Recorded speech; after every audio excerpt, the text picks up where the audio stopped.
صلوات پڑھیں عظمت آل محمد علیہ السلام پر تمام حمد ہے اس خالق ازل کے لیے، تمام حمد ہے اس خالق ازل کے لیے، سکون قلب کو دیتا ہے جو قول کے لیے۔ تمام حمد ہے اس خالق ازل کے لیے، سکون قلب کو دیتا ہے جو قول کے لیے۔ تو اسی کے نام سے کرتا ہوں ابتدائے کلام، کہ جس کے نام فرشتوں نے بھی سنبھل کے لیے، کہ جس کے نام فرشتوں نے بھی سنبھل کے لیے۔ حضرات، ہمارے ہاں کسی بھی مجلس یا محفل کا ایک دستور ہوا کرتا ہے کہ ہم اپنی مجلسوں کو زینت دیتے ہیں قرآن کی آیتوں سے اور تلاوت کلام پاک سے۔ اس کے بعد سوزخوانی و نعت خوانی اور مدح خوانی کے بعد ایک فضائل و مصائب کا سلسلہ رہتا ہے، لہذا وہ ترتیب کا خیال رکھتے ہوئے اور وقت کا خیال رکھتے ہوئے میں بلا کسی تمہید کے گزارش گزار ہوں قاری شعیب صاحب سے کہ وہ آئیں اور تلاوت کلام پاک سے مومنین کے قلوب کو منور فرمائیں۔ آپ حضرات ان کا استقبال نعرہ صلوات سے کریں۔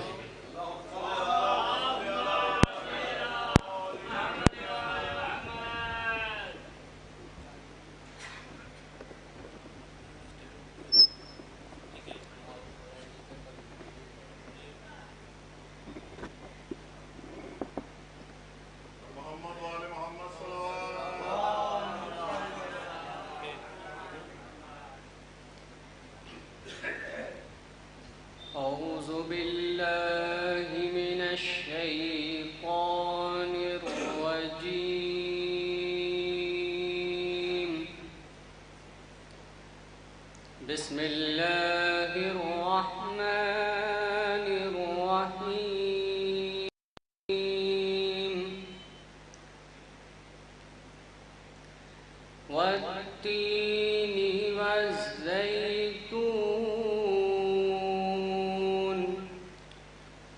وطور سينين وهذا البلد الأمين. لقد خلقنا الإنسان في أحسن تقويم. ثم رددناه أسفل سافلين إلا الذين آمنوا وعملوا الصالحات فلهم أجر غير ممنون. فما يكذبك بعد بالدين. أليس الله بأحكم الحاكمين. صدق الله العظيم.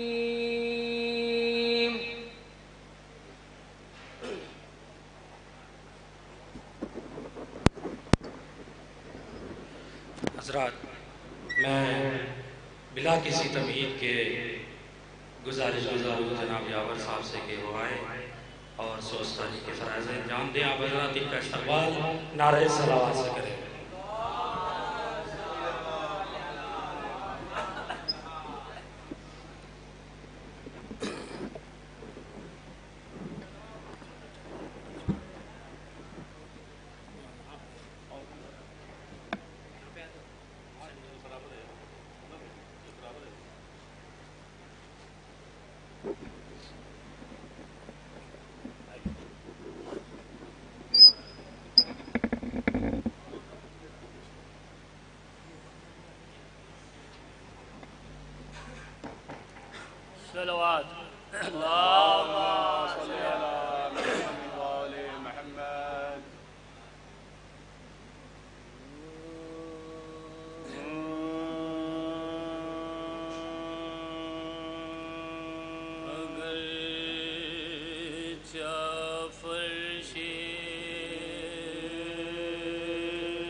ازی تھی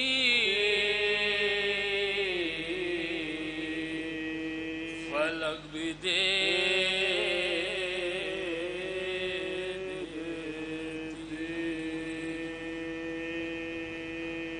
اگر فرش نشی تھی فلک بھی دے دیتی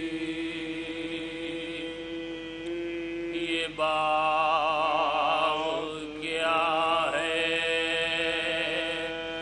وہ جنت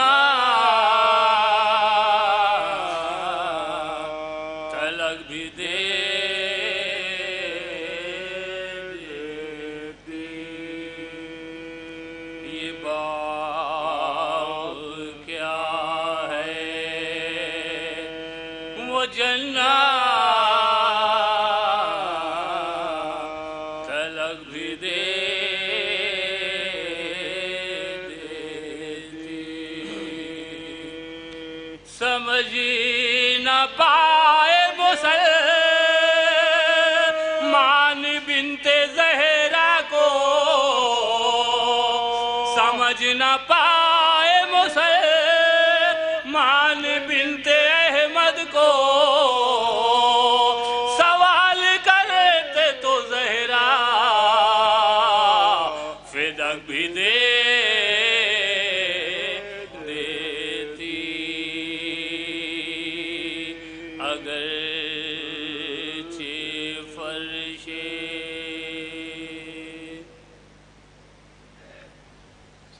محمد وآل محمد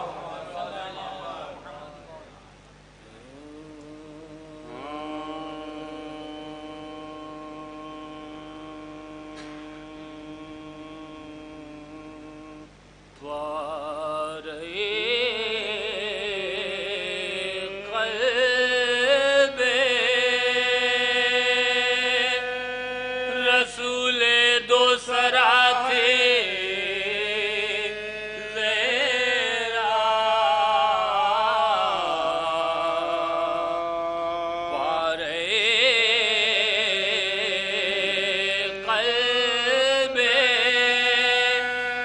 رسول دو سرا ہیں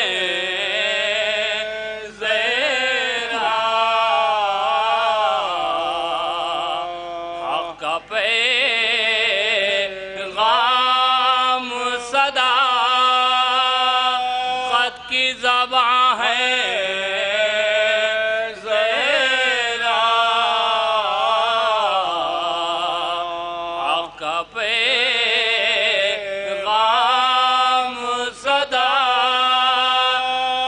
کی زبان ہے زہرا دین حق کیا ہے اگر ہو نہ حسین اور حسن مختصر یہ ہے کہ اسلام کی ماں ہے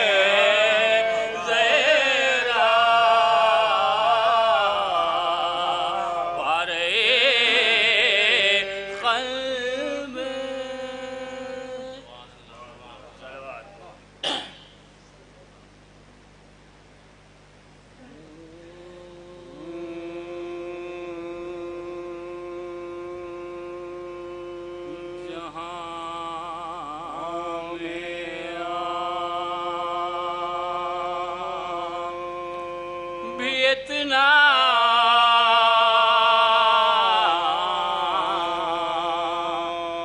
اثر حسین کا ہے جہاں میں بھی اتنا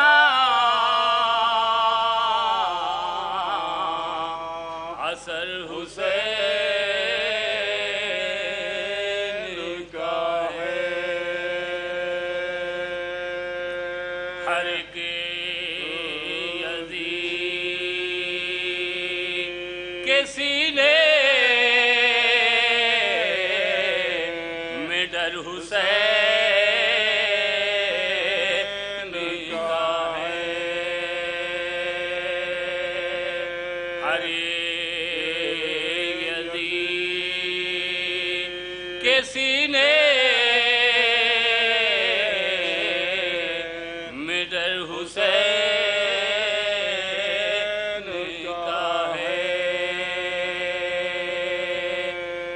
جہاں میں آ بھی اتنا اثر حسین کا ہے کبھی بھی ظلم کے آگے وہ جھک نہیں سکتا جہاں میں چاہنے والا اگر حسین کا ہے جہاں میں آ بھی اتنا اثر حسین کا ہے کہاں کہاں سے ستمگر انہیں مٹائے گا ہر ایک شہر میں موجود گھر حسین کا ہے جہاں میں آ بھی اتنا اثر حسین کا ہے سوئے فلک یہ کہتا ہوا چلا فطرو مجھے دیا ہوا یہ بالوں پر حسین کا ہے جہاں میں آ بھی اتنا اثر حسین کا ہے ہر ایک فاتحہ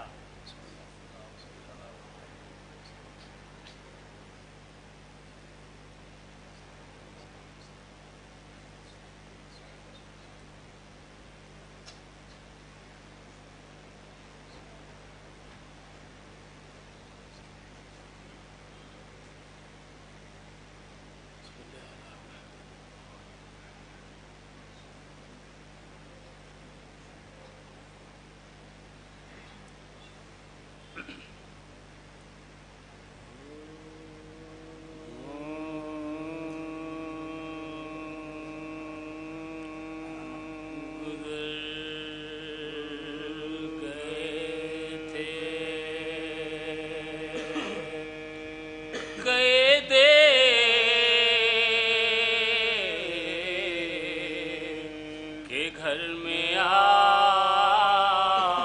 آگ نہ تھا گزر گئے تھے قید کہ گھر میں آگ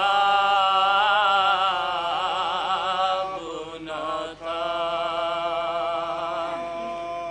مگر حسین سے ثابت کوئی اضطراب نہ تھا مگر حسین سے ثابت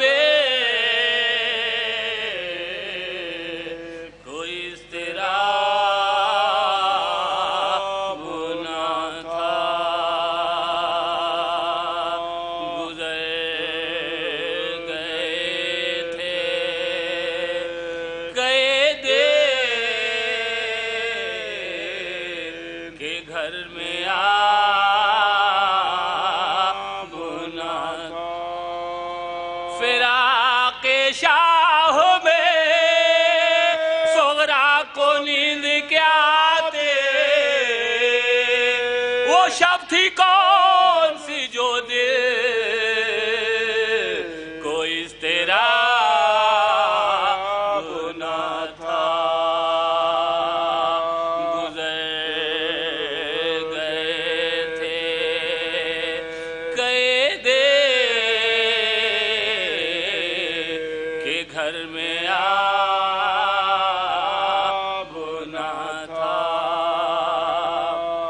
ہر ایک سحر کو وہ کہتے تھے اٹھ کے لانے سے مدینہ دور نہ تھا خط کا باب نہ تھا گزر گئے تھے کئے دے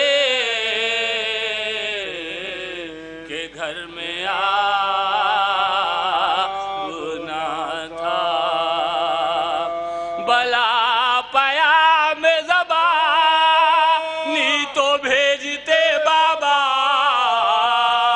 اگر مریض کا خط ملے جواب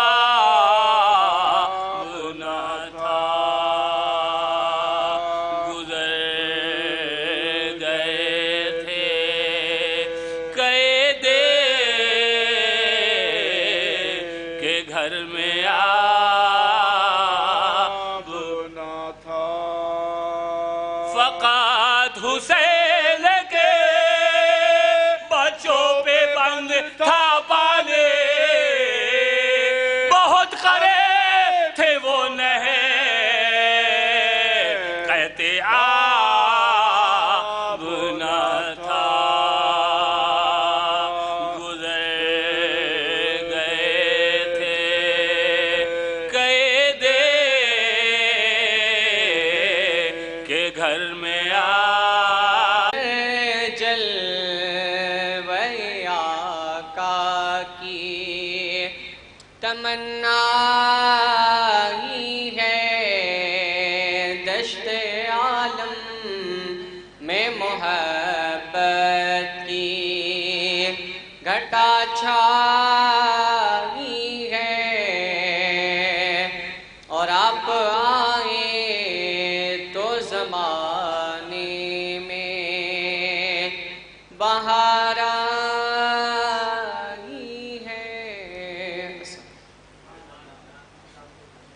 میں بلا کسی تمید کے گزار ہوں محمد دلکش سے کہوائیں اور مدح میں اللہ میں نذران عقیدت پیش کریں آپ حضرات ان کا استقبال نعرہ صلوات سے کریں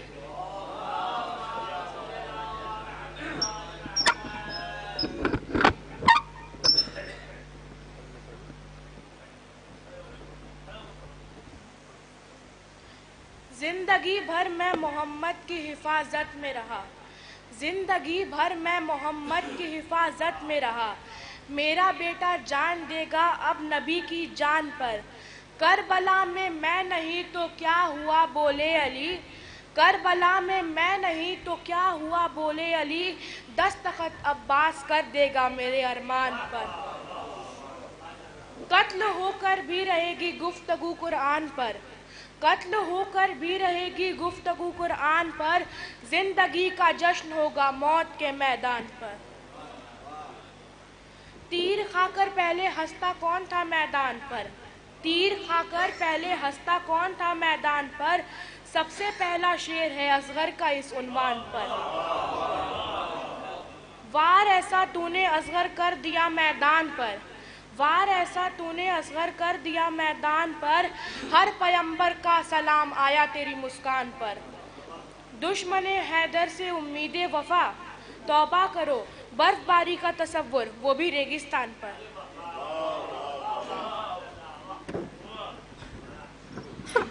سو بار لے گئی سرے بازار مفلسی سو بار لے گئی سرے بازار مفلسی سو بار لے گئی سرے بازار مفلسی ہر بار میں نے اپنا عقیدہ بچا لیا ہر بار میں نے اپنا عقیدہ بچا لیا سو بار لے گئی سرے بازار مفلسی سو بار لے گئی سرے بازار مفلسی ہر بار میں نے اپنا عقیدہ بچا لیا تو میں نے پڑھی تھی اپنی حفاظت کے واسطے میں نے پڑھی تھی اپنی حفاظت کے واسطے ناد علی نے سارا علاقہ بچا لیا ناد علی نے سارا علاقہ بچا لیا یہ شعر ہلال نقوی صاحب کے تھے اور میں گزارش گزار ہوں جناب ساگر بنارسوی صاحب سے کہ وہ آئیں اور مدح مولا میں نذرانہ عقیدت پیش کریں آپ حضرات ان کا استقبال نعرہ صلوات سے کریں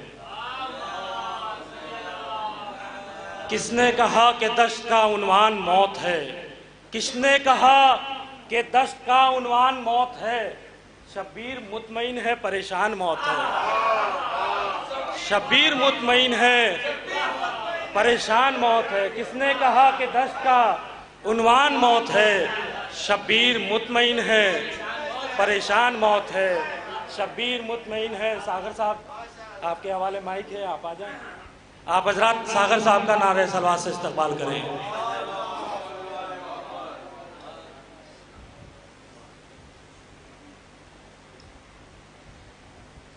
ایک بلند ترین صلوات پڑھیے حضرات۔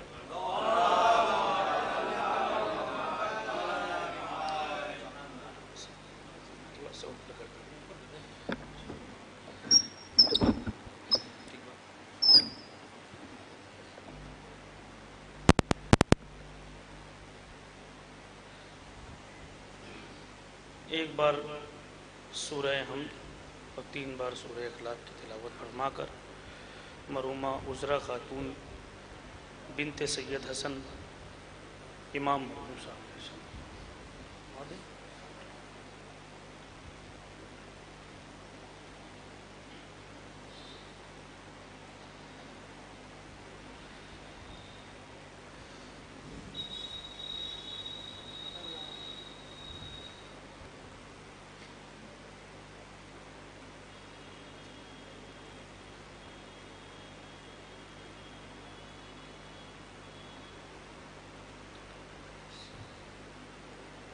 ایک بلند ترین صلوات پہ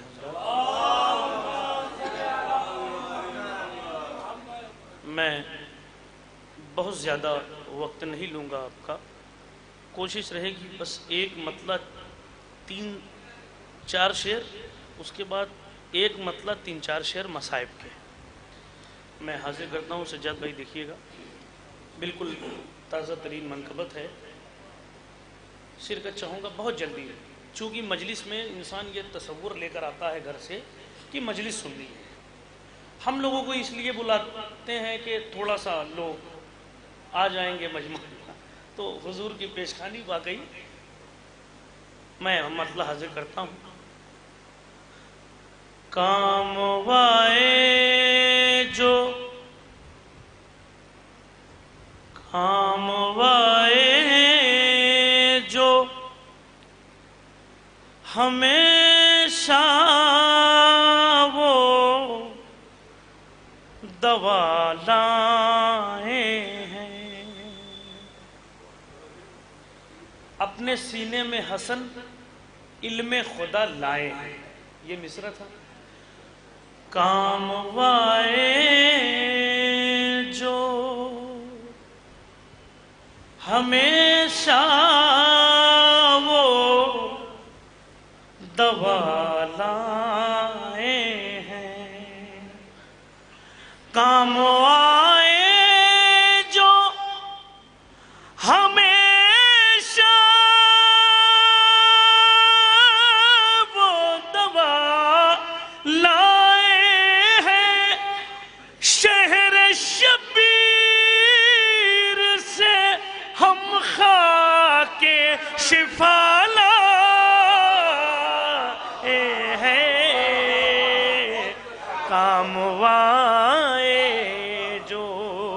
مولا سلامت رکھے آپ کو۔ بہت اچھا آپ نے استقبال کیا۔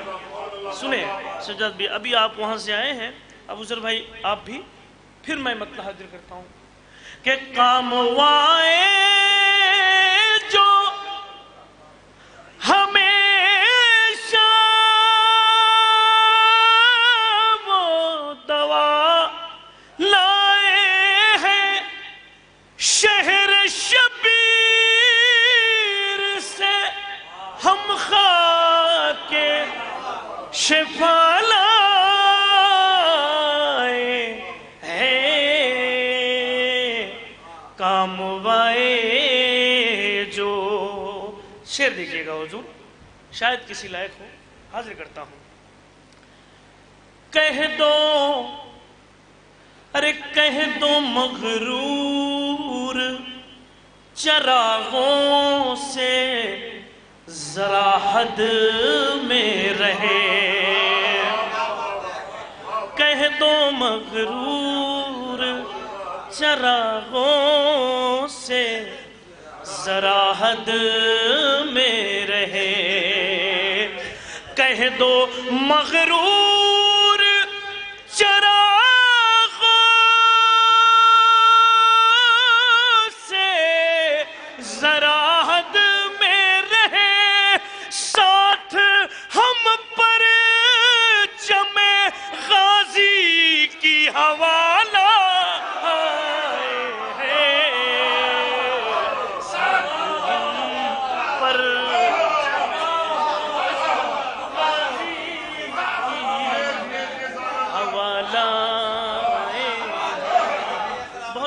بہت شکریہ.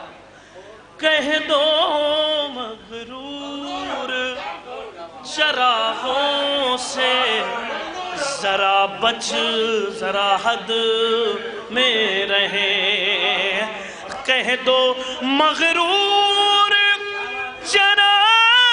چراغوں سے ذرا حد میں رہے، ساتھ ہم پر چمے غازی کی حوالہ ہے، ساتھ چمے غازی کی حوالہ ہے. بہت شکریہ حضور، بہت بہت.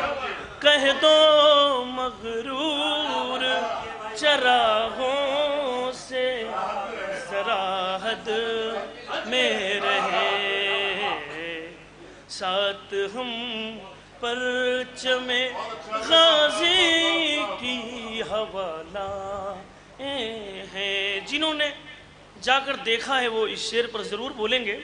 اللہ نے مجھے بھی 2 بار موقع دیا ہے، اور آپ سب کو جو گئے ہیں انہیں بھی، جو نہیں گئے ہیں اللہ ان کو جلد سے جلد روضہ امام حسین اور روضہ مولا عباس پر حاضری کرائے. میں حاضر کر رہا ہوں شعر، ملاحظہ فرمائیں کہ پانی کیسے نہ کرے روضہ غازی کا طواف، پانی کیسے نہ کرے روضہ غازی کا طواف. تائید چاہتا ہوں شعر کی کہ پانی کیسے نہ کرے روضہ غازی کا طواف، ٹوٹے نیزے پہ یہ دریا کو اٹھانا ٹوٹے نیزے پہ یہ دریا کو اٹھانا ہے.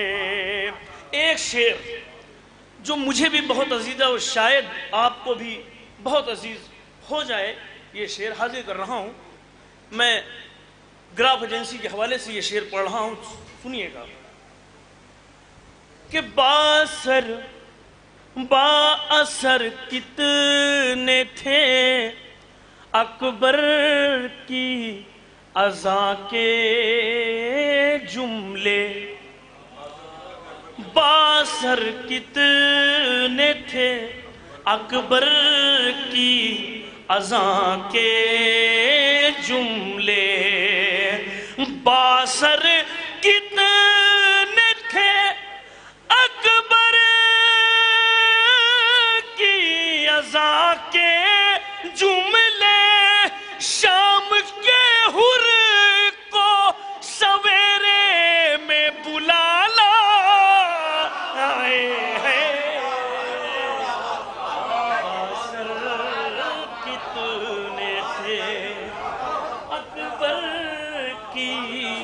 اذاں کے جملے، شام کے حر کو سویرے میں بلا لائے ہیں.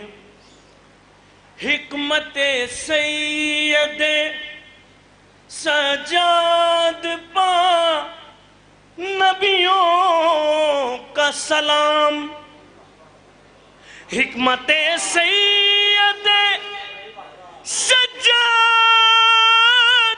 پا نبیوں کا سلام، دین احمد کو یہ بے داغ بچا لائے ہیں، دین احمد کو یہ بے داغ بچا لائے ہیں۔ میں نے جو اپنی بات کہی تھی کہ بس ایک مطلع 2-3 شعر، اب میں یہاں سے ایک مطلع 3-4 شعر مصائب کی اگر آپ کی اجازت ہوئی تو میں پڑھوں۔ میدان میں جا رہے ہیں سب گودیوں کے پالے،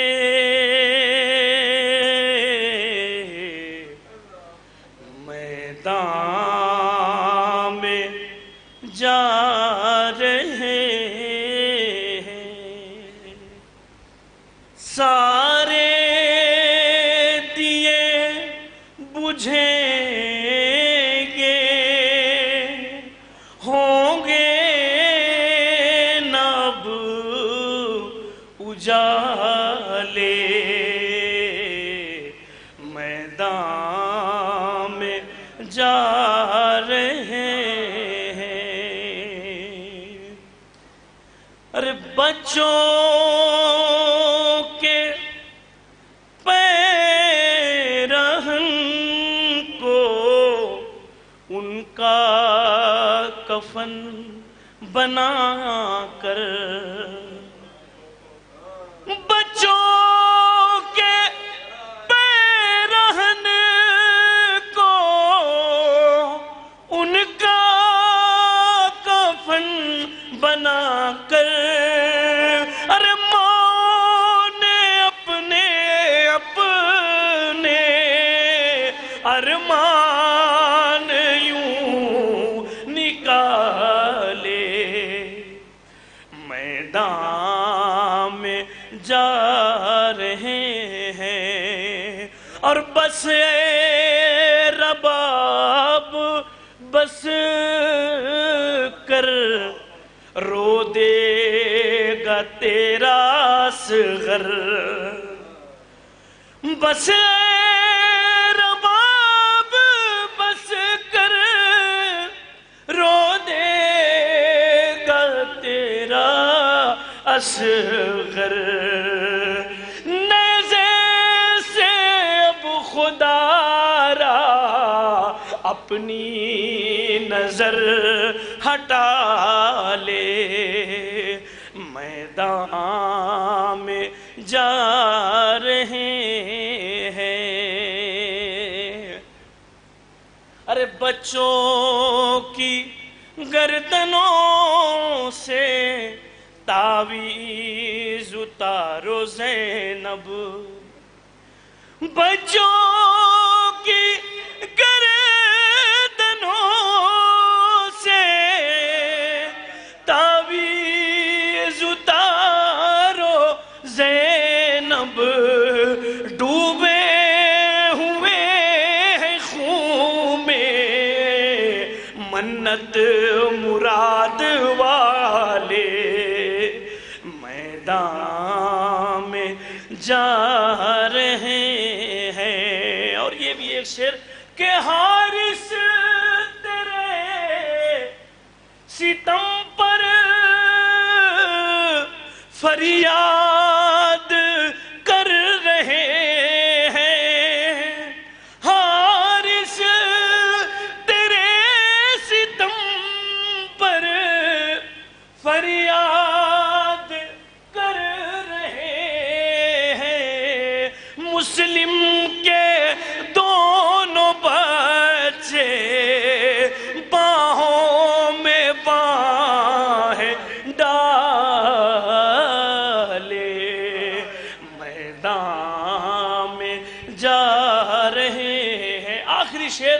مصاب ہوں گے حضرات. سنیں شعر کہ کہتی تھی یہ خدا سے عشرے کی رات زینب، کہتی تھی یہ خدا سے عشرے کی رات زینب، ارے بچوں کو میرے لے لے، شبیر کو بچا لے، میدان میں جا رہے.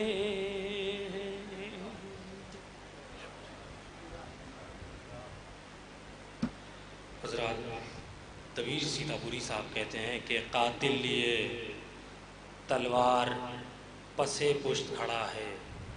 دبیر سیتاپوری مرحوم کہتے ہیں کہ قاتل لیے تلوار پسے پشت کھڑا ہے، قاتل لیے تلوار پسے پشت کھڑا ہے، قاتل لیے تلوار پسے پشت کھڑا ہے. یہ جان کے سجدے میں چلے جاؤ تو جانے، یہ جان کے سجدے میں چلے جاؤ تو جانے. قاتل لیے تلوار پسے پشت کھڑا ہے، قاتل لیے تلوار پسے پشت کھڑا ہے، یہ جان کے سجدے میں چلے جاؤ تو جانے. آئیے حضرات اس مصرے کے زیر سایہ میں گزارش گزاروں جناب کاظم رضا صاحب سے کہ وہ آئیں اور مدح مولا میں نذران عقیدت پیش کریں. آپ حضرات ان کا استقبال نعرہ صلوات سے کریں.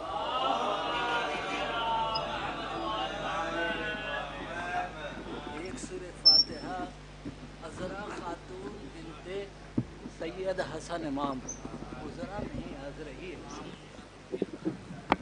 عذرا خاتون بنت سید حسن امام.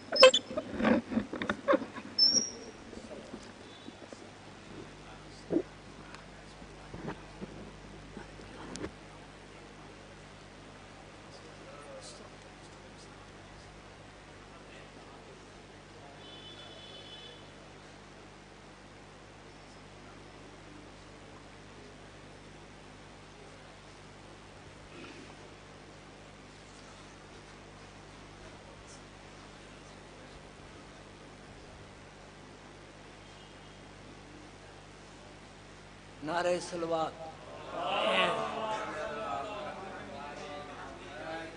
زینب ابو تراب کی زینت کا نام ہے، زینب ابو تراب کی زینت کا نام ہے، زینب امامتوں کی امانت کا نام ہے، زینب امامتوں کی امانت کا نام ہے، زینب علی کے خون کی طہارت کا نام ہے، زینب حسینیت کی ضرورت کا نام ہے، زینب حسینیت کی ضرورت کا نام ہے.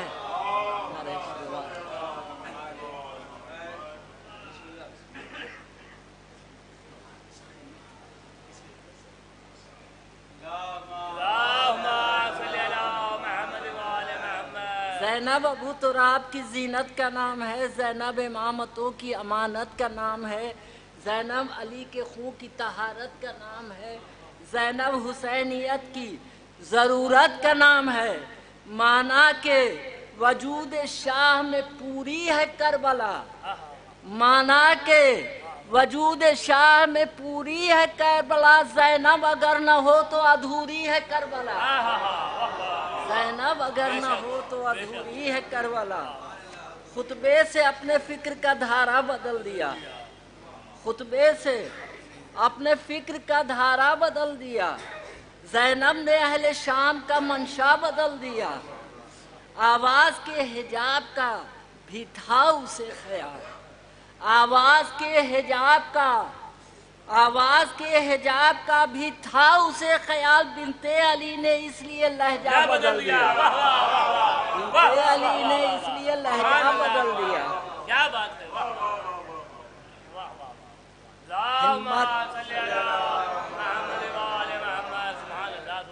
ہمت اگر نہ ہوتی، ہمت اگر نہ ملتی زینب کو زندگی سے،